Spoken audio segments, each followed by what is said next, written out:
Alam mo, pag meron silang plano, isasagawan lahat nilang yan. Yung mga ginagawa dyan sa mag-ama, dyan sa pamilya, pati ngayon sa bahay, gustong i-raid. Ang takot ko dyan, plantahan ng mga kung ano-anong ebidensya, dokumento habang gumagawa ng raid. Kaya ang aking mungkay kay Ma'am Hanilet, kailangan yung mga abogado nandiyan na sila sa bahay bago magkaroon ng raid. Pero wala pang kung baga, hopefully, dahil maraming tao na nakaabang dyan, umatras sila. Pero ang balita ko talagang nakakuha sila ng search warrant. Hindi ko maintindihan bakit ka magsi-search warrant dito sa mga kamag-anak ng Presidente Duterte at sa bahay niya. Sir, balik... Isa lamang ang layunin nun. Hinaharas mo ang buong pamilya. Talagang patuloy na pinibigyan mo ng masamang imahin para bang pinalalabas mo mga masasamang tao ito. Kaya kailangan i-raid natin ito. Pati natago ito. Ayan ang pinaka-overall na strategy nila. Siraan. Propaganda nila yan . Kasama lahat yan sa kanilang propaganda. Ang layunin niyan, yung 2028, talagang doon nakatutok yan. They have to be destroyed. The Dutertes have to be destroyed. They have to be eliminated. Physically, legally, or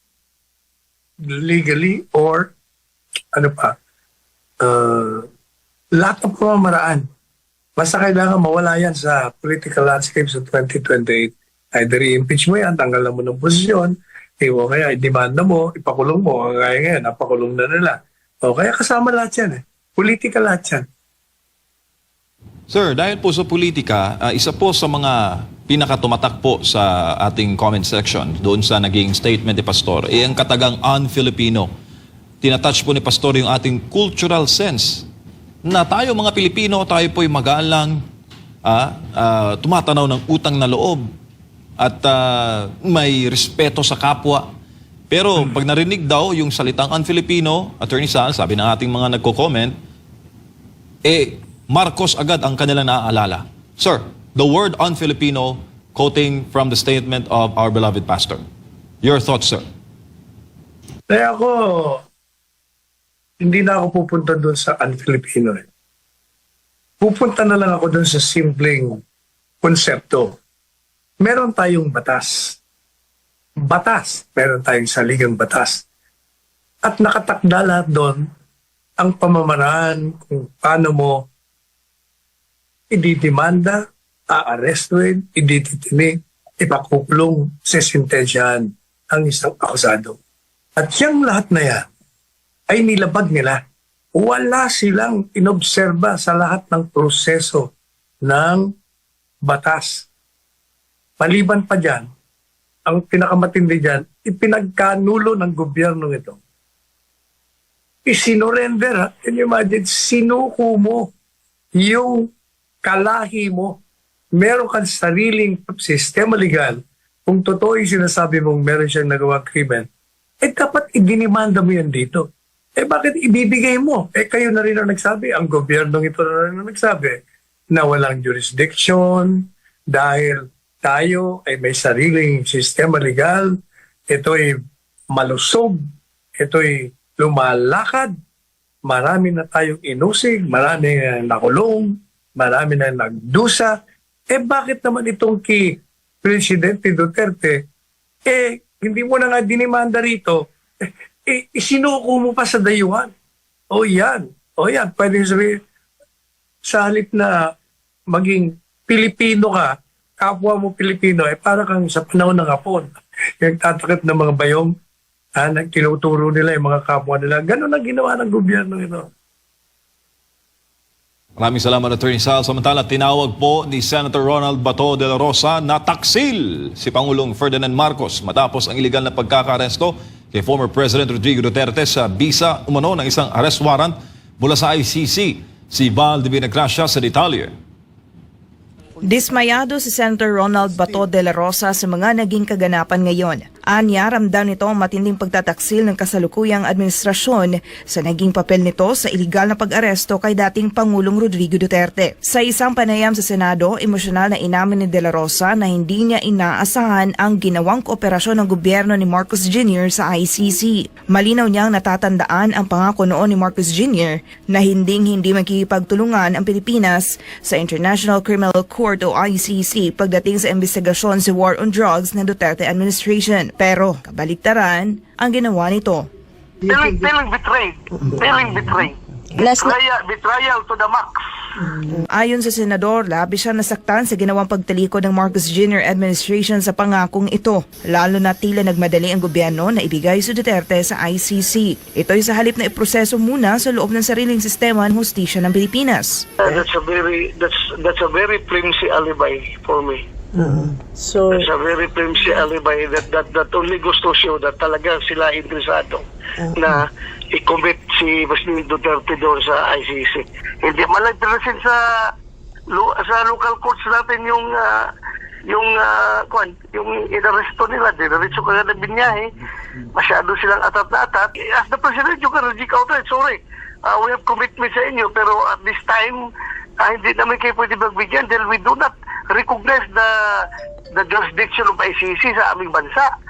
Maintindihan naman yan ng Interpol eh. Kaugnay nito, mariing itinanggi ni Senator De La Rosa na siya'y nagtatago matapos ang pag-aresto kay dating Pangulong Duterte sa bisa ng warrant mula sa ICC. Iginiit ng senador na siya'y patuloy na lumalabas at isinasagawa ang kanyang normal na mga aktibidad, kabilang ang pangangampanya sa iba't ibang bahagi ng bansa. Hindi ako nagtatago. Dito lang ako. Nagkampanya ako sa mga bundok-bundok ng Surigao at Tagusan. Ginawa ni De La Rosa ang paglilinaw matapos kumalat ang espekulasyon na maaaring nagtago na ito upang maiwasan ang posibleng pag-aresto sa kanya. Si De La Rosa na kapwa-akusado ni Duterte sa kaso ng Crimes Against Humanity kaugnay ng umano'y madugong giyera kontra droga ay nagpahayag ng kahandaan na harapin ang anumang legal na aksyon laban sa kanya. Yeah, I will live a normal life. I will lead a normal life unless warrant is being served. sir, If warrant is being served, is to be served, then I'm ready.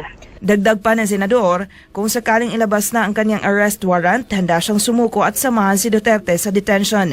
Pagpaparesto ako pag may arrest warrant na, paano ko entertainin nila doon kung wala ko sarado para hindi ko papasukin doon? Di ba?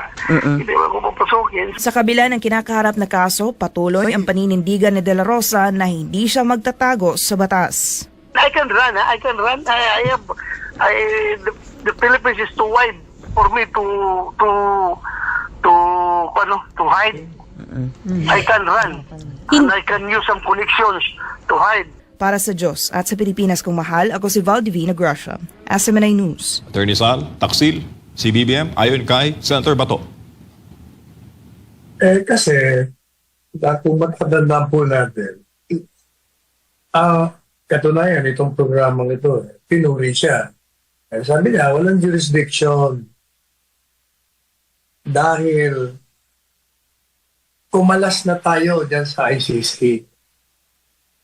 Yun ang teorya na sinunod niya. Kasi, alam mo MJ, dalawa ang teorya ng walang jurisdiction. Tatlo pa nga eh. Ang una, yung sinasabi ni Presidente Duterte na mula sa pool, wala kayong jurisdiction sa bansang ito. Kapagkat yung batas na lumikha ng ICC, yung Rome Statute, ay hindi naman nalathala sa official gazette.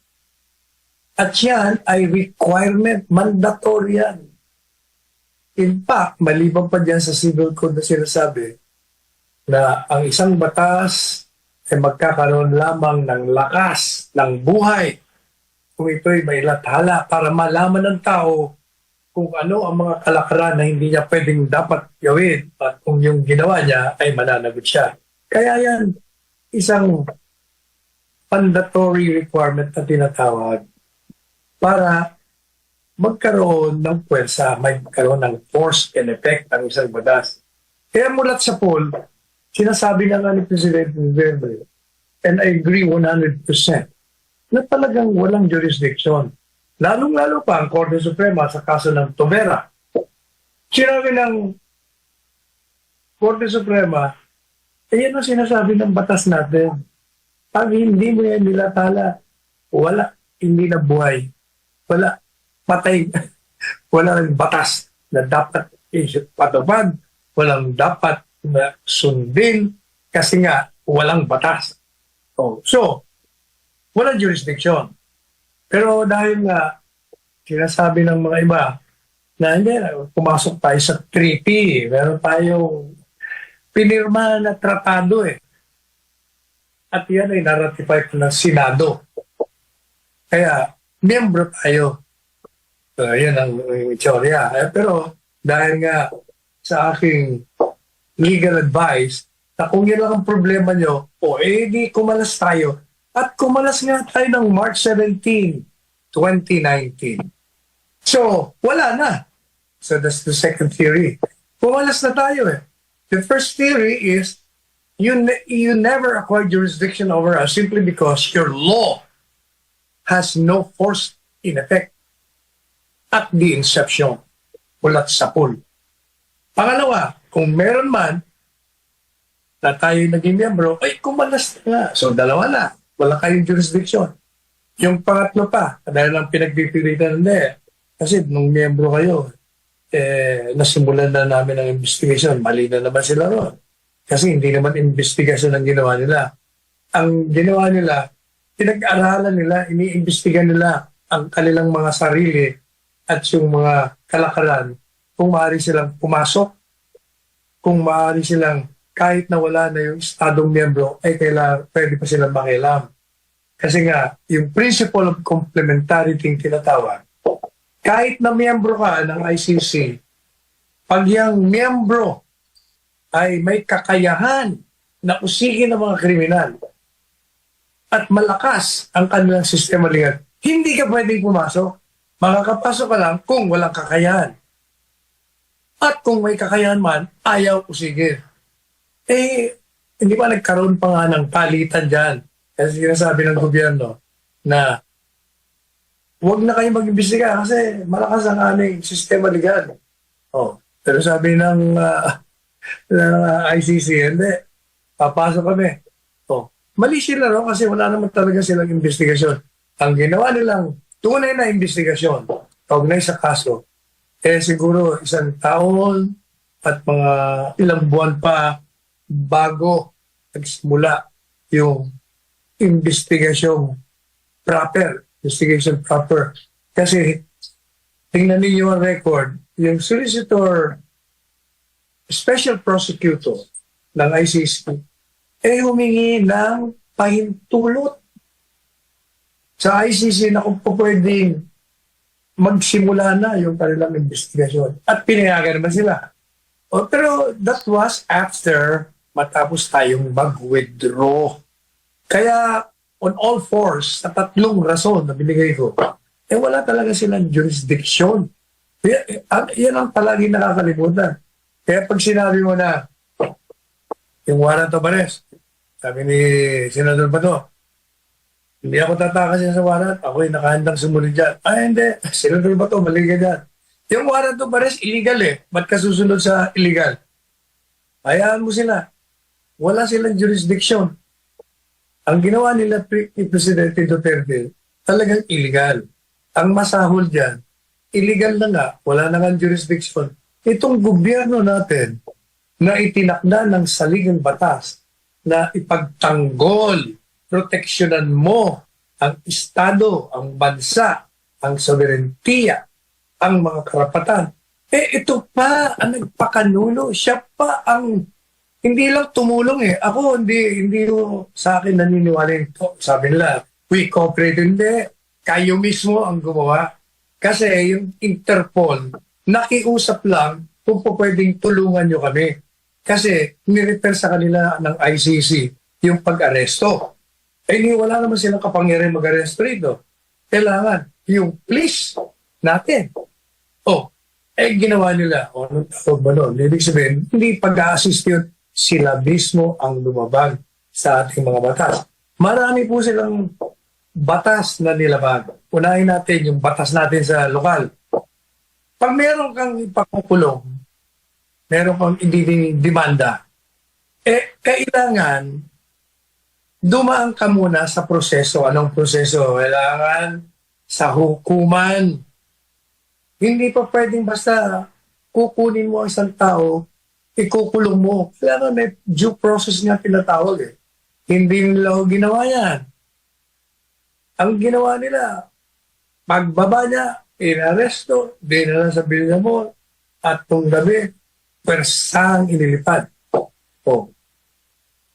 Paano niyo masasabi na sinunod nila ang batas? At kahit na tingnan mo yung statute, yung binasa mo kahapon, yung kanilang mismong batas, sinasabi na pag meron kang aaresto padaanin mo sa local courts. Pinadaan niyo ba? Hindi. Oh, meron naman isang gunggong diyan sa DOJ. Sabi niya, hindi, kami yung facility, kami yung hukuman. Kaya kami yung humawa, kaya dumaan sa amin, wala kami nilabag. Wala, nagkaletse-letse na itong mga abogado natin. Kasi nga, ang problema kasi sa inyo, nakakalimutan nyo, kayong mga nasa gobyerno, yung sinumpaan nyo, naging matapat kayo, ipagtanggol nyo ang konstitusyon at pinag-aralan nyo yun kung ano ang mga nakalagay doon. Hindi nyo sinusunod. Bakit?